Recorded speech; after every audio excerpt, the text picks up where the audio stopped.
రీసెంట్గా నాకు తెలిసిన వాళ్ళ కొంతమంది ఇందిరమ్మ ఇల్లు అప్లికేషన్ అయితే క్యాన్సిల్ చేశారనమాట. వాళ్ళ అప్లికేషన్ అనేది లిస్ట్ 3లో ఉందన్నమాట. అసలు ఈ లిస్ట్ 1, లిస్ట్ 2, లిస్ట్ 3 అంటే ఏంటి, అండ్ అప్లికేషన్ అసలు వాళ్ళ అప్లికేషన్ ఎందుకు క్యాన్సిల్ అయింది అనేది ఈ వీడియో అయితే క్లియర్గా చెప్తాను. ఈ వీడియో చూసిన తర్వాత మీ అప్లికేషన్ క్యాన్సిల్ అవుతుందా లేదా అని చెప్పేసి మీకు ఒక ఐడియా అయితే వస్తుంది. సో ఈ వీడియోని స్కిప్ చేయకుండా కంప్లీట్గా చూడండి. లిస్ట్ 1 అంటే ఏంటంటే, ఎవరికైతే ఇల్లు కట్టుకోవడానికి స్థలం ఉంటుందో వాళ్ళ డీటెయిల్స్ అన్నీ లిస్ట్ 1లో అయితే ఉంటాయన్నమాట. ఇల్లు కట్టుకోవడానికి వాళ్ళకి 5 lakhs అయితే ఇస్తుంది గవర్నమెంట్. సో ఇది లిస్ట్ 1కి సంబంధించిన ఇన్ఫర్మేషన్. అండ్ లిస్ట్ 2కి వచ్చేసి ఎవరికైతే అసలు స్థలం ఉండదు, ఇల్లు ఉండదు, ఏముండదు చూడండి, వాళ్ళ డీటెయిల్స్ అనేవి లిస్ట్ 2లో అయితే ఉంటాయి అనమాట. వాళ్ళకి అపార్ట్మెంట్స్లో 2 BHK ఫ్లాట్ అయితే ఇస్తారనమాట. అది 2 BHK 1 BHKనో ఫ్లాట్ అయితే ఇస్తారు.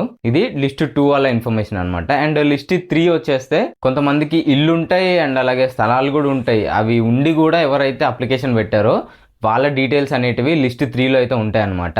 రీసెంట్గా నిన్న February 15th రోజు నేను అప్లికేషన్ స్టేటస్ చెక్ చేస్తే ఇందిరమ్మ ఇల్లు వెబ్సైట్లో అప్లికేషన్ స్టేటస్ అనే ఆప్షన్ అయితే తీసేశారనమాట. ఎందుకు తీస్తారని నాకు ఒక డౌట్ వచ్చింది. డౌట్ వస్తే నేను నెక్స్ట్ డే మళ్ళీ చెక్ చేశాను అనమాట. నైట్ 12 o'clock వరకు ఆన్లైన్ నుండి చెక్ చేస్తే ఆ తర్వాత మా అప్లికేషన్ స్టేటస్లో రిమార్క్స్ అండ్ లిస్ట్ అనేది యాడ్ చేశారనమాట. మాది లిస్ట్ 2లో అయితే వచ్చిందనమాట నేము. అండ్ అలాగే నాకు తెలిసిన వాళ్ళని కొంతమందిని అడిగితే వాళ్ళ అప్లికేషన్ అయితే రిజెక్ట్ అయిందనమాట. ఎందుకు రిజెక్ట్ అయిందని చూస్తే అక్కడ రిమార్క్స్లో మెన్షన్ చేశారు, మీకు ఓన్ కార్ ఉంది అందుకనే అప్లికేషన్ అనేది రిజెక్ట్ అయింది, అండ్ మీకు ఓన్ హౌస్ ఉంది కదా సో అందుకనే అప్లికేషన్ రిజెక్ట్ అయిందని చెప్పేసి ఇట్లా రిమార్క్స్లో మెన్షన్ చేసి అప్లికేషన్ అయితే రిజెక్ట్ చేశారనమాట. సో లేటెస్ట్గా అప్లికేషన్స్ అన్నిటిని అప్డేట్ చేశారనమాట. ఈ విధంగా ఇల్లున్న, ఓన్ కార్ ఉన్న అప్లికేషన్స్ అయితే రిజెక్ట్ చేస్తున్నారు. సో మీ అప్లికేషన్ రికార్డ్స్లో ఉందో లేదో చెక్ చేసుకోండి. ఎలా చెక్ చేసుకోవాలంటే, మీరు బ్రౌజర్ ఓపెన్ చేసి సెర్చ్ బార్లో ఇందిరమ్మ ఇల్లు అని సెర్చ్ చేయండి. ఇక్కడ మీకు వచ్చిన ఫస్ట్ వెబ్సైట్ని ఓపెన్ చేసి ఇక్కడ టాప్లో మోర్ అని కనిపిస్తుంది, దానిపైన ట్యాప్ చేసి అప్లికేషన్ స్టేటస్ పైన ట్యాప్ చేయండి.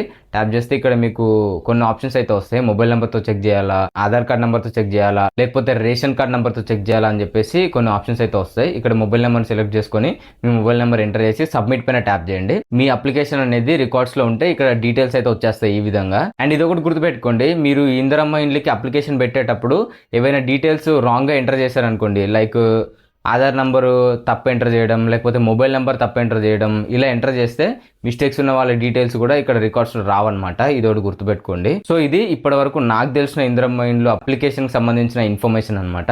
ఈ వీడియో మీకు నచ్చితే లైక్ చేయండి, అండ్ ఇలాంటి మరిన్ని ఇన్ఫర్మేటివ్ వీడియోస్ కోసం మన ఛానల్ని సబ్స్క్రైబ్ చేసుకోండి. Thanks for watching. Bye now.